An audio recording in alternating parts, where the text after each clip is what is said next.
In the winter of 1803, the bells of Santa Lucia stopped ringing, not because they were broken but because no one dared to touch them.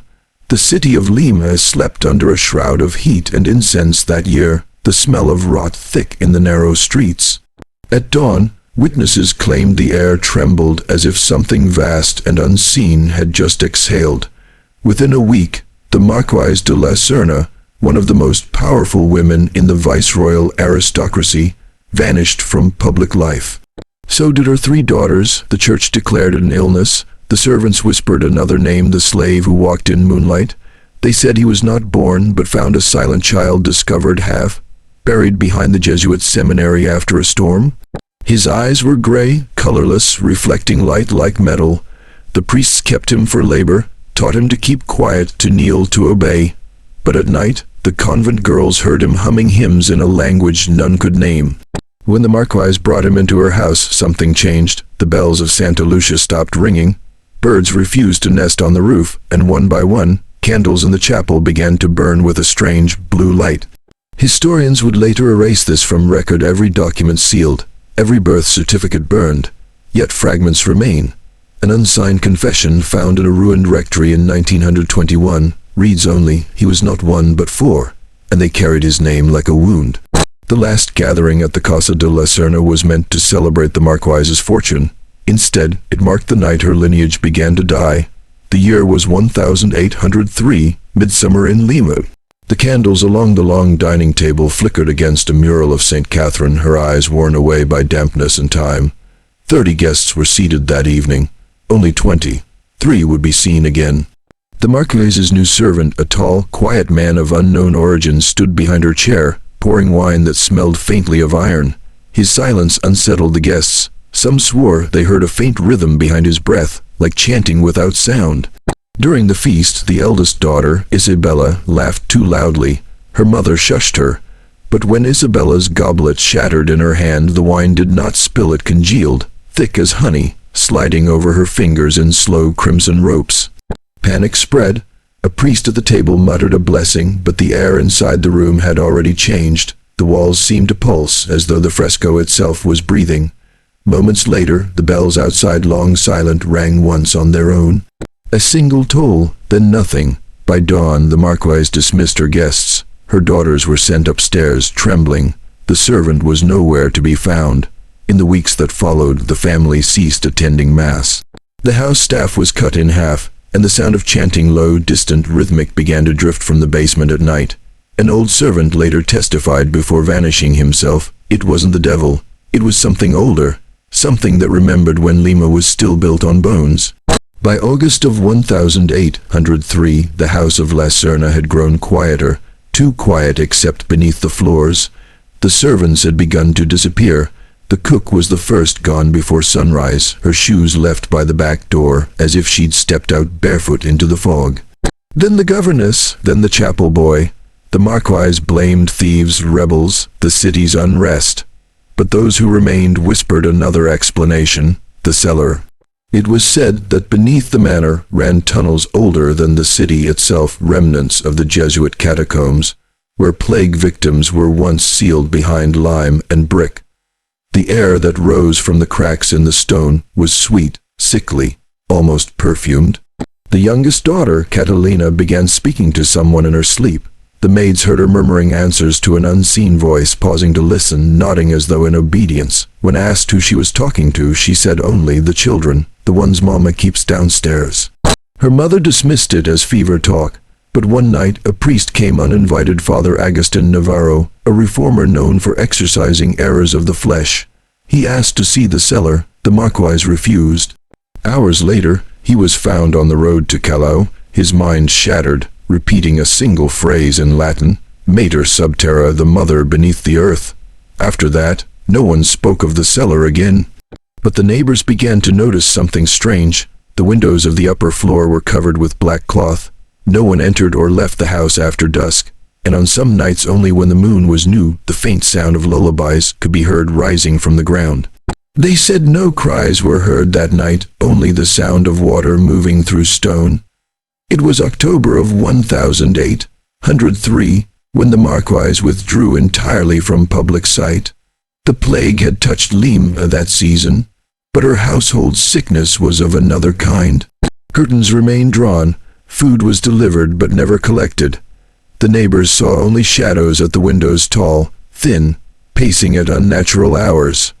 According to a midwife's unsigned statement, a messenger came to her door one evening, bearing the Marquise's ring as proof of summons.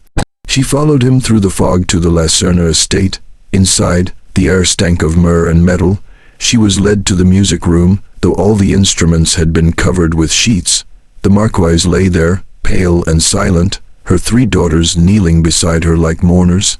The midwife said no husband was present. Only the servant, the man with the gray eyes, stood in the corner, holding a basin of water that did not ripple, though the house trembled. The birth, she claimed, lasted 7 hours. No cries, no pain, only whispers in an unrecognizable tongue. When it was done, the Marquise did not look upon the child. She simply said, "He must never see sunlight, or hear the name he carries." The midwife fled at dawn. 3 days later, her body was found at the riverbank, her mouth filled with salt. Official records list no birth that year for the Serna family. Yet a parish ledger from 1804 bears a peculiar notation, a single line, scrawled and later blotted with ink, an air beneath the floor, bell to remain silent until redeemed. The church keeps its archives for one reason, only to remember what must never be spoken aloud. In 1804, a sealed confession reached the Archdiocese of Lima. It was written in trembling Latin, signed only A. N. The handwriting matched that of Father Agustin Navarro, the same priest who had been found months earlier on the road to Callao, his mind broken, his voice repeating Mater sub terra. What he wrote was never meant to survive. Yet a carbon copy discovered in 1919 behind a false wall in the Convento de los Rosas reveals fragments of what he witnessed. I descended into the cellar by compulsion, drawn by a sound that was not sound. The air below was sweet like lilies, but spoiled. I saw the mark of hands upon the walls, but no one there to make them, and in the corner a cradle of stone, empty, yet breathing.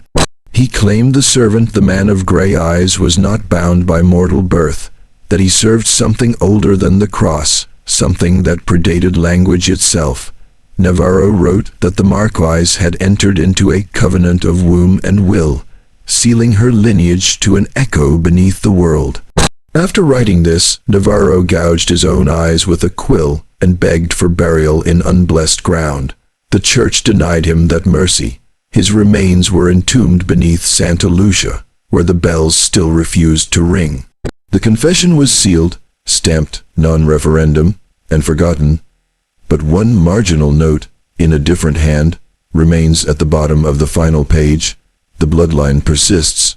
Transfer the girls to the seminary for safekeeping. When the church cannot cleanse, it conceals, and when it conceals too long, the rot learns to prey. In 1805, the Marquise's daughters Isabella, Maria, and Catalina were quietly transferred to the Seminario de Santa Cruz, a girls' seminary run by the Sisters of the Holy Blood. Officially, they were there for protection while their mother recovered from illness. Unofficially, they were exiled, contained like relics too dangerous to display. The nuns recorded that the sisters arrived pale, barefoot, refusing to speak above a whisper. Each carried a rosary of tarnished silver. Each bore a small scar at the base of her neck, the same shape, the same depth, as if carved with care. At night, the novices heard them murmuring in unison behind their dormitory door, reciting prayers that no one recognized.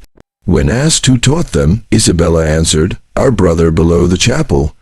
The sisters were kept apart after that, separate dormitories, separate lessons, but separation only deepened the unease.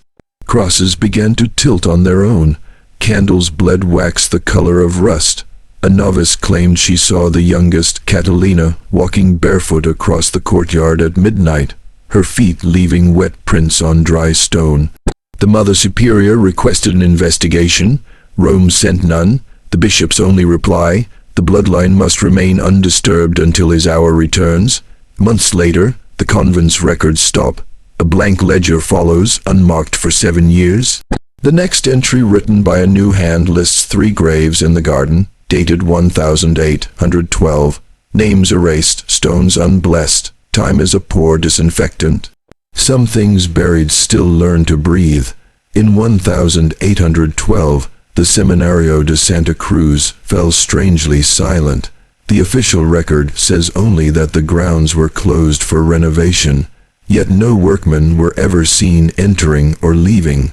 What little remains of the convent's correspondence suggests nuns had begun to experience manifestations as shifts of temperature, whispers under prayer, flowers blooming overnight and then blackening by dawn. The garden, once a place of reflection, had been walled off entirely. A sister's letter, never sent, found in the archives of the Archdiocese, reads, "We sealed the earth with lime, but it swells at night. The graves rise like lungs. We hear the girls calling through the roots." Visitors from the city spoke of a smell, sweet and decaying, drifting across the wall, especially when the bells of Santa Lucia should have rung. The Mother Superior ordered the gates chained and the soil salted, but salt only slowed it. The garden center began to sink, forming a hollow that exhaled warm air even in winter. When a mason finally broke through to fill it, he discovered the ground beneath was hollow, an ancient cistern carved centuries before the convent existed. Inside were carvings, serpents with human faces, women birthing, mirrors instead of children. The mason went mad that same night. Before dying, he scrawled one phrase across the seminary gate: "She grows beneath." By the next morning, the wall had cracked clean through. Vines erupted from the gap, twisting around the iron crucifix. No birds returned after that. Cities do not forget their ghosts, they only learn to bow to them. In 1821, amid revolution and Spanish retreat, a veiled woman arrived at the port of Callao. She traveled under a false name, Dona Estrella del Sur, and paid in silver coins stamped with the image of a saint who never existed.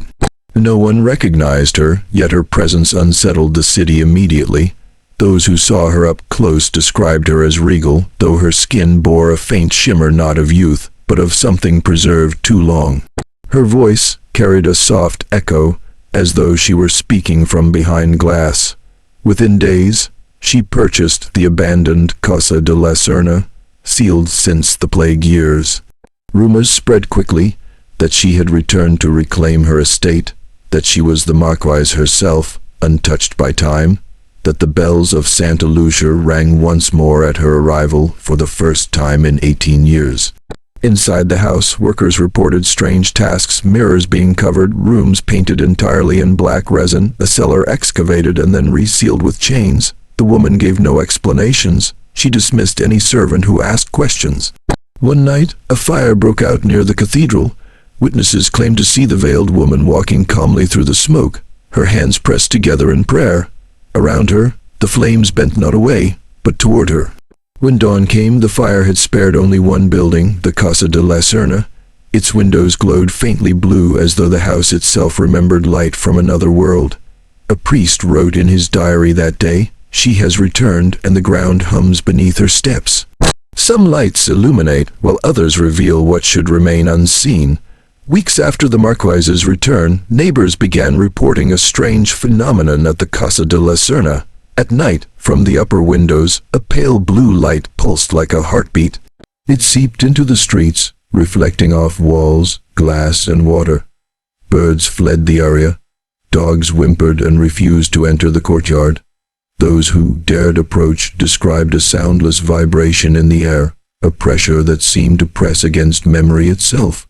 One night, a blacksmith swore he saw shadows moving inside the glow, 3 figures kneeling before a cradle that emitted light as if it were alive.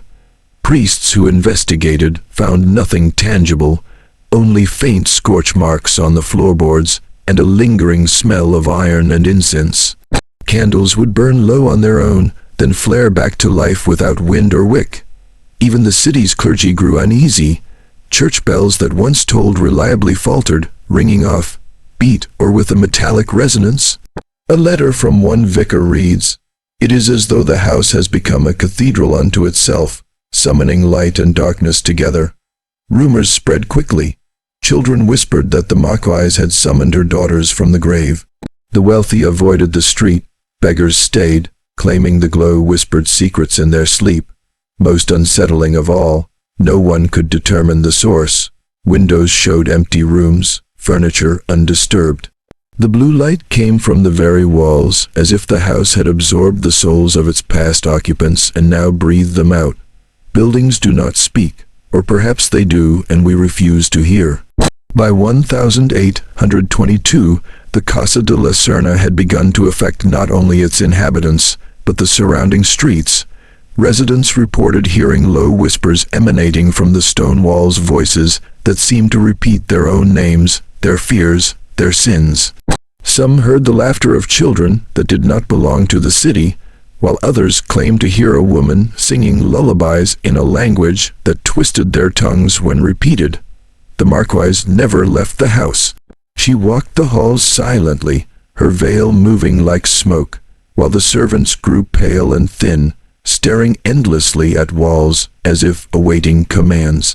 One maid, Lucia, described an encounter late one night. I heard them whispering, the three girls, though I could not see them. Their voices rose from the plaster. They told me secrets I had never told, secrets I never wished to know. Neighbors reported dreams invaded by the mansion, doors that led nowhere, basements beneath their own homes filled with children who cried but could not die. Priests who attempted to bless the house left babbling incomprehensibly, often repeating phrases like, "He is beneath," "She is above," "They will not leave."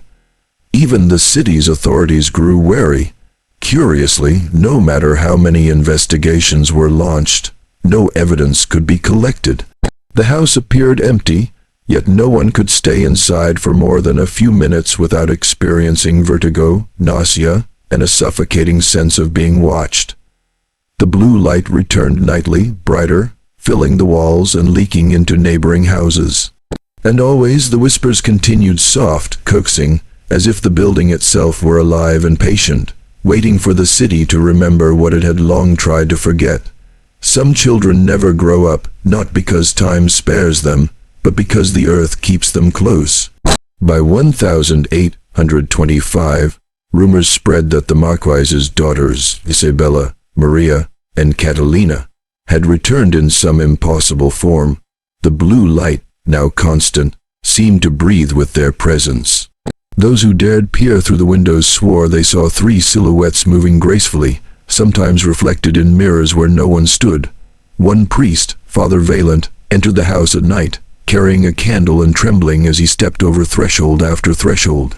He wrote, "I saw them, their eyes are hollow yet full, they do not speak, yet their words fill my mind. They spoke of their mother, the servant, and the cellar beneath, they spoke of me." The neighbors' experiences grew stranger.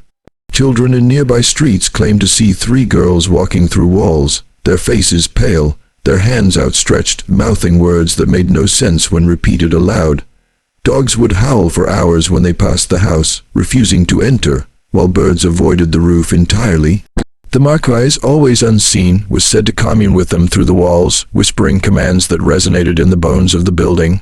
It was as if the house itself had become a womb, birthing memory, fear, and darkness into anyone who came near. An observer later described the blue light as a voice without sound.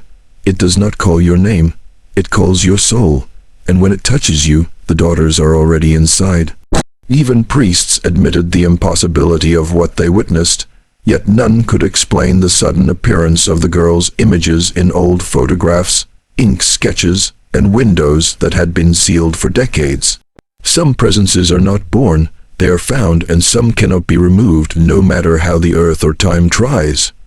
The Marquise's servant, the man of grey eyes, remained an enigma in the city's whispered histories. Few records mention him. Those that do describe someone of impossible silence, who moved without sound, watched without blinking, and carried the air of something older than the city itself. Accounts from terrified servants describe his hands, long, delicate, yet unyielding, capable of lifting a child without effort or disturbing a single object. He was never seen eating, sleeping, or speaking. Yet the house obeyed him. Candles bent toward him, flames flickered at his approach, and the blue light itself seemed tethered to his presence. He was present at the birth of the Marquise's heir. Witnesses, or those who survived the whispers, claimed he cradled the child as if it were both vessel and victim, whispering in a language that shattered comprehension. Later, he disappeared into the tunnels beneath the house, appearing only when necessary, like a conductor orchestrating a performance of shadows and silence. Priests and inquisitors who attempted to confront him either vanished, went mad, or returned babbling incomprehensibly. One note scrawled by a terrified deacon reads simply, "He knows the walls, he knows the girls, he knows me." The servant's secret, it seemed, was not only his origin but his purpose, to ensure that the Marquise, her daughters, and the house remained intertwined, an unbroken chain of corruption and memory. He was less a man than a sentinel, a guardian of what no one was supposed to remember, and the true source of the blue light that haunted the city. Even centuries later, locals claim that anyone who wanders too close to the ruins of the Casa de la Serna at night can feel eyes upon them, cold and indifferent, as if the servant still waits, silently, for the next cycle to begin. Fear is contagious, and when a city fears enough, it stops speaking altogether. By 1830, whispers of the Casa de la Serna spread far beyond its gates. Shops closed early, markets emptied, children were kept inside after sunset, their parents warning them of the woman in blue light. And the three girls who whispered from stone, the city itself seemed to bend to the house's will. Bells refused to ring, dogs and cats vanished from the streets. Even the sea breeze carried a faint metallic tang, as if the entire port had been contaminated by some unseen decay. Those who dared enter the area spoke of disorientation. Streets seemed longer, narrower, twisting impossibly upon themselves. Travelers reported seeing people they had never met, staring through them with hollow eyes. Those same strangers would vanish at a turn in the street, leaving behind only the faint echo of whispering laughter.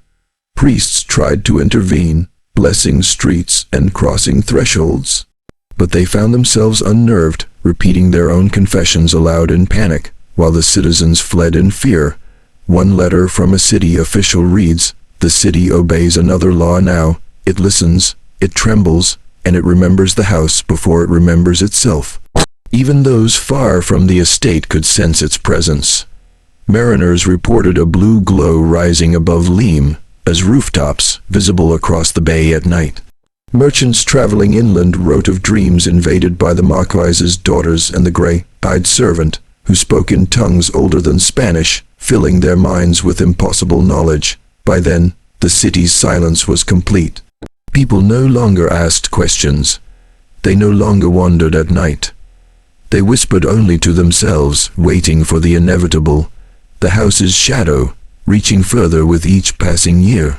Some presences are older than memory itself, and they never truly die, they only sleep, waiting for us to call their name.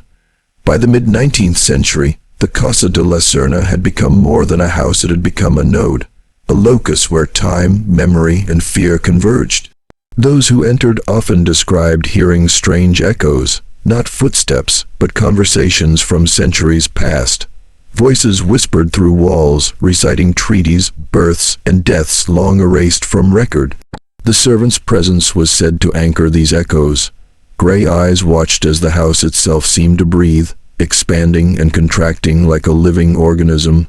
Scholars who later investigated fragments of the estate's records spoke of the servant as a conduit between worlds, binding the Marquise, her daughters, and the city's very soul to forces no mortal should comprehend. Archaeologists would later uncover hidden murals beneath the plaster, serpentine figures entwined with human forms, bearing the faces of women who were impossibly both old and newborn. Symbols surrounded them, circular patterns, triangles inside triangles resembling rites of some forgotten faith, a covenant made not in ink or paper, but in flesh and memory. Local legends tell that when the servant moved through the house, the blue light would pulse in rhythm with the heartbeat of the city itself. Citizens reported dreams invaded by figures who were not merely human, a child with hollow eyes, a mother who whispered in many voices, and a presence at once both comforting and horrifying. The Marquise and her daughters, it seemed, were only vessels for something greater, something older than the streets of Lima, older than the stones themselves, a force that whispered promises of power and eternity while binding all life nearby into a shadow of obedience. One night, the city remembered the house, and the house remembered the city. It was 1840, and Lima had long whispered of the blue light and the three daughters. On a night thick with fog, the sky cracked with lightning, and the bells of every church in the city rang simultaneously, though none had been touched. They did not ring, they screamed. Witnesses described an impossible scene, shadows streaking across rooftops, dancing against walls, while the fog seemed alive, coiling through alleys like serpents. The streets trembled as if the city itself were bowing to the pulse of the Casa de la Serna. Inside the house, the Marquise moved silently, her daughters kneeling in a circle, the blue light pooling around them like water. The servant of gray eyes stood at the center, hands raised, candles bent toward him, flames stretching unnaturally. The house itself groaned under some unseen weight. The citifolk could hear whispers carried through the fog, not one voice but many, layered upon each other. Confessions, threats, prayers, lies, all speaking simultaneously, filling minds with memories that were not their own. Windows shattered, gates warped, and fountains overflowed with water tinged faintly blue. Those brave enough to approach said the house was impossible to see clearly, as if its edges were blurred, moving in space, and yet present everywhere at once. People fled, but many were found later wandering the streets, whispering the daughters' names, their eyes reflecting the same hollow glow. By dawn, the city was silent.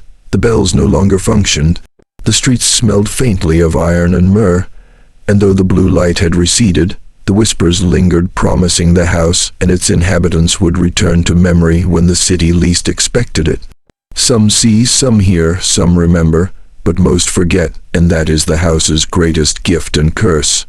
By the mid-19th century, a handful of citizens had survived the blue light, the whispers, and the night of broken bells.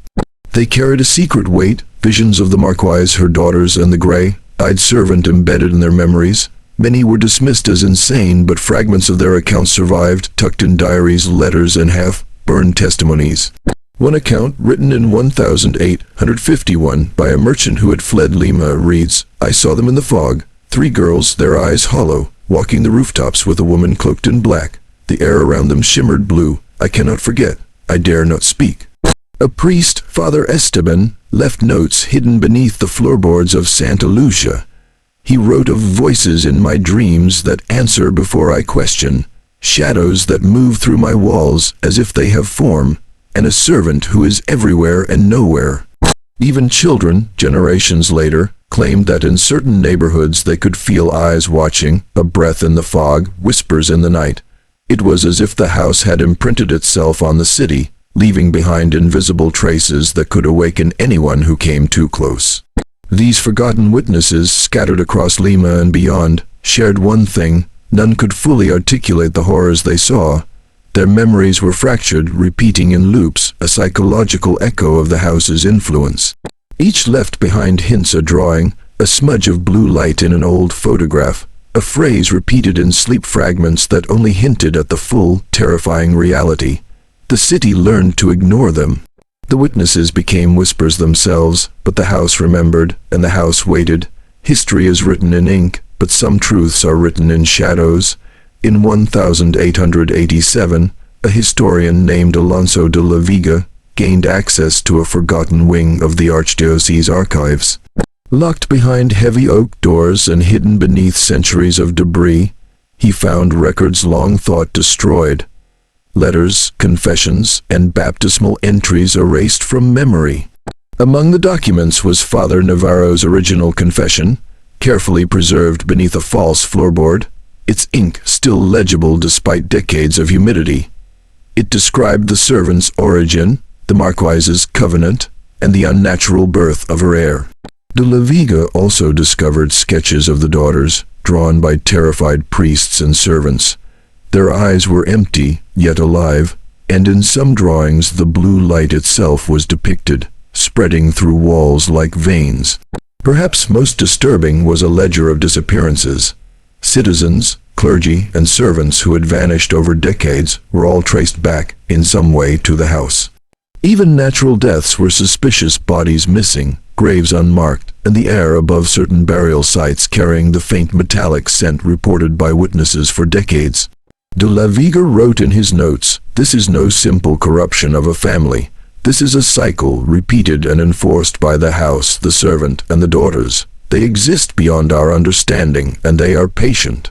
The historian never published his findings. Within months, his office was found empty, documents gone, only the faint echo of a bell and a strange blue shimmer lingering in the corners of the room. Some scholars believe de la Vega survived, wandering the countryside in silence, repeating fragments of the ledger aloud in terror. Others whisper that he became part of the house's memory, another witness swallowed by the echoes of Lima. As most forbidden secrets, the house does not sleep, it does not forgive, it remembers everything. By the late 19th century, the Casa de la Serna had become a silent ruler of its surroundings. No one dared enter, yet its influence seeped into the streets, the churches, the very air of Lima. The servant's presence, though unseen, was felt by all. A cold weight in the chest, a gaze that followed from shadows. Those who lived nearby described waking to impossible memories, glimpses of events they could not have witnessed, secrets whispered in the middle of the night, shadows shifting where no object stood. Children spoke of 3 girls moving through walls, always watching, always waiting. The Marquise herself had vanished from all record, her daughters never aging, their presence lingering like a song that had no beginning and no end. Visitors felt the house's pulse through floors, walls, even the air, as if it were a living being remembering every birth, every death, every whisper, and every act of silence. An anonymous note found in a priest's desk reads, "The house does not forget. It carries the servant, the daughters, the Marquise, and the city itself in its memory. Those who try to leave cannot. Those who try to speak cannot. The house waits, patient and eternal." Even decades later, when parts of the city were rebuilt, traces of the Casa de la Serna remained. Windows where no walls stood, echoes of blue light seen in foggy nights, whispers carried down empty streets, remnants of a memory that refuses to die. The house had become a cathedral of memory and corruption, eternal and watchful. It would endure, silently recording all, until the city itself learned to bow completely to its shadow. Some secrets are never buried, some witnesses never die, and some houses never forget. By the turn of the 20th century, the Casa de la Serna had become legend, a warning whispered among children, a story told by priests to keep curiosity at bay. Yet the blue light persisted, the whispers continued, and the servant of grey eyes remained, watching unseen, patient as centuries themselves. The daughters, forever suspended between life and memory, moved through the walls like shadows, their hollow eyes recording every thought, every sin of the city. They spoke to no one, yet their presence entered minds unbidden, shaping dreams and fears. The Marquise, the origin of it all, became a myth of influence, a queen of silence, whose will spread through walls, streets, and even time. Travelers reported glimpses of figures in fog and shadows. A mother cloaked in black, 3 girls with empty eyes, and a man whose gaze seemed to pierce the very soul. No one could approach without feeling the house's weight pressing upon them, reminding them that they were not alone, that they had been observed, and that their memory had already been claimed.